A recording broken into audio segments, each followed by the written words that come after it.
What are you saying, people? Welcome back to my channel. It's your boy Tosin. We got a lot to talk about today. But first things first, Mikel Arteta, bro, you deserve some credit. You deserve some credit, my guy. Obviously, I'm okay to take some flack for this. I put out a video a couple match days ago saying, I think it was after the Liverpool game, saying, I don't think Arteta's the guy. I don't think he's the guy to take Arsenal from where we are now to where we need to be, winning stuff. And does that mean Arteta is a bad manager? No. Does that mean Arteta is terrible? No. Does that mean Arteta's done rubbish at Arsenal? No, it does not. The guy is obviously a very good manager and he's done amazingly at Arsenal. It's just sometimes you can be the guy that's there to take the club from the mud to challenging. That doesn't necessarily mean the guy that takes the club from mud to challenging is the same guy that takes the club from challenging to winning. It doesn't have to be that way, right? So that's the example. You look at Man City. You know, Mark Hughes did a decent job. Guess what happened? They brought in Mancini, champions, and so forth, right? Anywho, and then obviously Mancini came in, won something. Pellegrini came in, won something. But man, Pep took it another level, established dominance. But anywho, I have to give a credit to Arteta, right? Trust is earned. For me, based on what I've seen the past few seasons, he needs to earn that trust. That, for me anyway, I'm not saying who am I? I'm nothing special. I get it. I'm just giving you my viewpoint.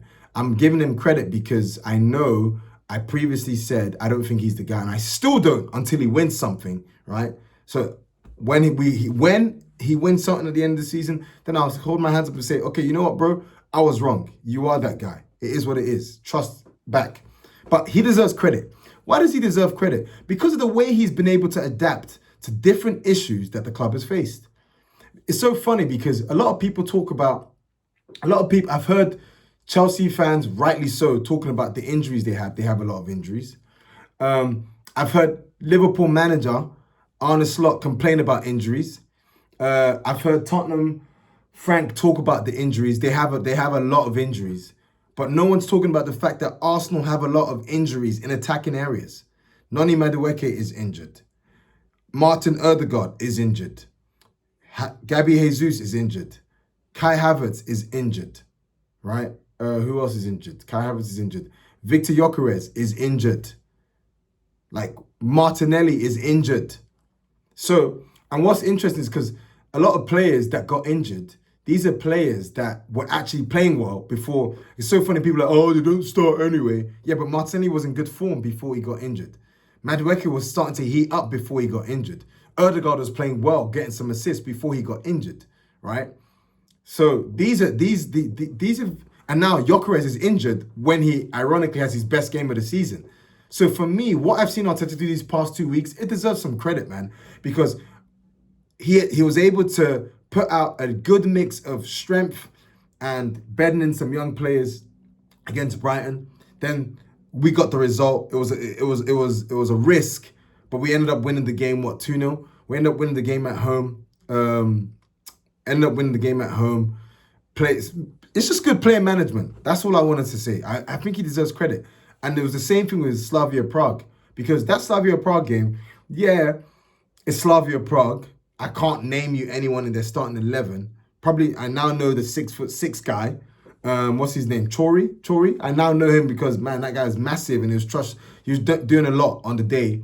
But boy, Slavia Prague, it's a game Arsenal should be winning, even with a rotated team. But still, the first 15 minutes, they actually tried going for us, made it tough. You know how it is, European away day. I'm sure Chelsea fans know how it is.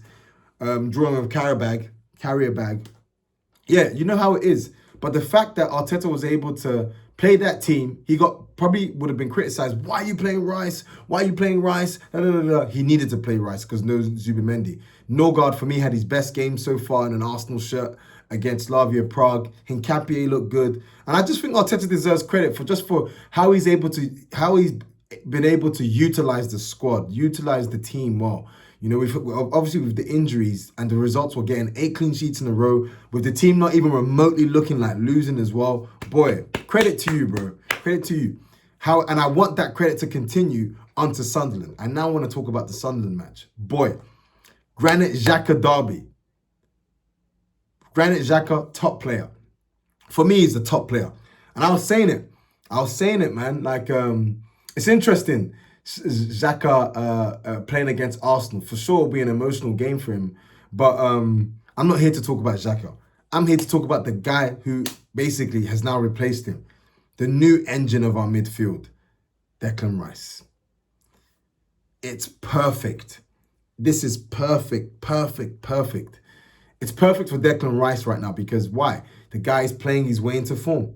He was, for me, one of Arsenal, after Marino, obviously because Marino, I didn't think Marino had a great game, but obviously when you score two important goals like that help us seal the deal against Slavia Prague away, I ain't going to complain. Playing up top, Marino was obviously man of the match. That being said, Declan Rice, right after, played well. Against Burnley, was amazing. Got man of the match, I believe. I think he got man of the match. Yeah, Rice is sizzling. And when he plays like this, boy, the guy's hard to stop. This is not going to be an easy match. It's going to be an awkward match. It's a massive game as well. Not only because the opposition, Sunderland, right? Stadium alight, 5:30, under the lights. The stadium is going to be rocking. It's going to be bouncing up north. You just know they're going to be up for it.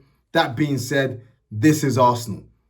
We're coming there with we're not coming there with scrubs. We're coming there with Declan Rice. We're coming there with Zubimendi. We're coming there with Big Gabby, Saliba, Raya. It's time for these guys to stand up. And it's a good opportunity for us to put our foot on the necks of Liverpool and Man City. I'm sure Granit will be up for it, but boy, Declan Rice will be up for it as well. Zubimendi will be up for it as well. He's had a rest. It's interesting. I'm curious to see how Sunderland are going to play because obviously against Chelsea, they were back five, right? But then at the same time, certain times in that game against Chelsea, high press. So, and they're playing at home. So theoretically, if they try and press us high, that will actually play into us. That will actually play into our hands. But at the same time, you just know how it is in these stadiums.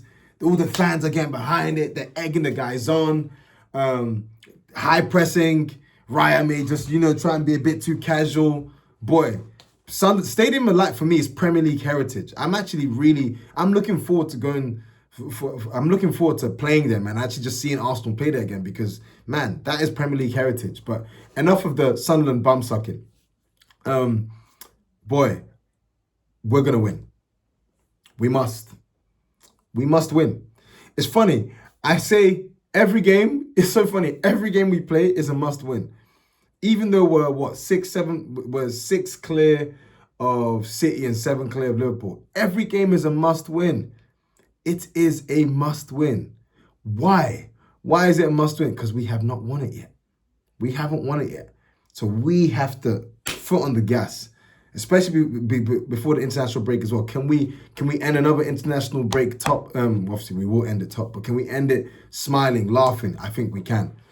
So it'll be interesting what style Sunderland play because obviously the manager's a good manager, Regis Lebris. The guy that got Mukiele, the centre back, he's good, and I think the No Gyökeres playing, that's a big blow for me. He's been improving, man. I said it on my previous video, I'm going to say it again. One thing I did not expect from Gyökeres is to actually see him improve and develop and grow as a player. I was happy to take any sort of limitations he had as a player in trade for his goals. But funny enough, where I think he could have more goals, his improvement as a player has actually been kind of encouraging to see. Obviously, it's been said to death, and yes, I'll reiterate it, Burnley was his best game. But for me, it wasn't just his overall performance, it was the type of goal he scores. Because I spoke about this again in the Fulham match when we beat him 1-0. I spoke about the fact that when Trossard gets that winning goal, why is Trossard there and why is Gyökeres not there? Why? Because Gyökeres was trying to, he's throwing himself into defenders and scrapping and whatnot. And I asked after that Fulham game, can I see a bit more? Can I see a bit wiser play? Can I see... Do you have to be the guy in the melee? Do you have to be the guy in the scramble, being wrestling? You don't have to be that guy. Can you be smart in your movement? And you look at that Burnley goal, who was there? He's not trying to go for the same ball that Gabriel is going for. He's saying, you know what? I back Big Gabby to win. the flick on, I'm going to stay here as a striker and wait to eat some dinner. He got his dinner.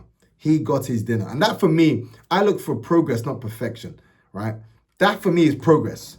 That for me tells me, yo, you've actually looked at some things you could have done better in the Fulham game, and you've actually worked on them, and you've actually worked them to the point that it's manifested into a change of result. That for me is what we want to see. Now, if he does that game by game, we're going to have, people are saying he's not an elite striker. I'm not saying he's an elite striker, but we're going to have a very good striker on our hands. And I still believe we have a good striker on our hands, right? That being said, and an elite goal scorer, it's just a confidence thing, and getting used to the league. But that being said, this is a blow because Sunderland centre-backs, they're physical, man. These guys are physical. So Marino, he's known for duels, but man, him versus Mukiele, But let me not doubt Marino because, boy, he scored 2 goals in the league. I mean, in the Champions League, sorry. He scored 2 goals. He shut people up. Great first-time finish. In the box, the guy's so composed. Doesn't really need much. You'd have to say he's up there with some of our best finishers at the club. But Gyökeres is a blow in terms of his ability to stretch teams, in terms of his ability for us to hit the ball long and for things to stick. I thought a couple of times in the Slavia Prague game, we tried to go long and the ball wasn't sticking because I don't think Marino did a good enough job holding the ball up. Specifically in the first half, it was a bit disjointed, a bit bitty, but once we got the goal, things settled down. It was a lot better. So, yeah, but Gyökeres is a big blow. But hey, Marino, you're going to need to step up. I think you can step up. Our defense is still very strong. None of the games we've played in all of the games we've played so far, we've not really looked in danger of losing. Probably only the Newcastle game, obviously we lost to Liverpool. But even that game, we never really looked like losing.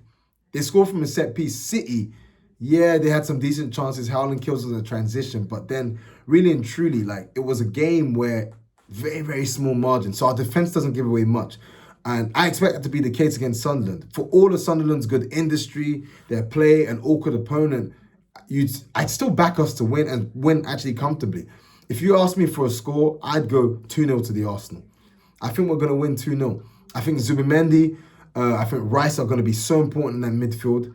I think Saka's going to be important as well. We need him to... He's finding his way back to full flow. I don't think he's been terrible. I think he's had some games where he's been good. I thought he was good against Atletico. I thought he was good against Fulham. Against Palace, he didn't have a good game, but apparently he was ill. Against Burnley, he should have scored 2 goals. But he's just there. He's in the thick of things. Against Brighton, he scored. Against Slavia Prague, he scored, and he had some good moments. So, yeah, boy, he's going to have a good game. He's going to be important. He's one of our best players. He's our second top goal scorer after Gyökeres. So he's going to need to be important. But, yeah, man, and I want to see a bit more from Eze. For me, I get it. New team, you're learning. He's still learning.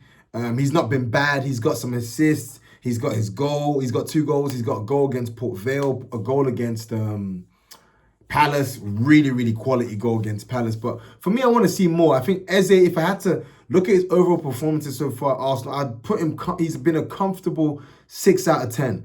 But boy, can we jump to 7s, 7.5s, 8s? I'm not asking for Messi. I'm not asking for Lamau. I'm just asking for, I want to see you assert yourself more on the game, bro. I want to feel your presence in the team. You know, it's a similar struggle that Ødegaard had when he first came. You can see there's a quality player there, and when he gets on the ball, nice touches. But I'm just like, bro, I don't feel you. I don't see you. Where are you? You know. And I got the same for Eze. So I get it. You're learning how to play a different way, different manager, doing a bit more.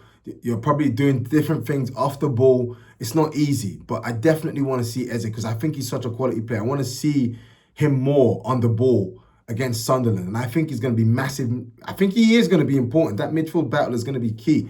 If you ask me, I start in 11. I think it's very, very clear. Raya's going to start in goal. Timber's going to start up top. Not top. Where am I?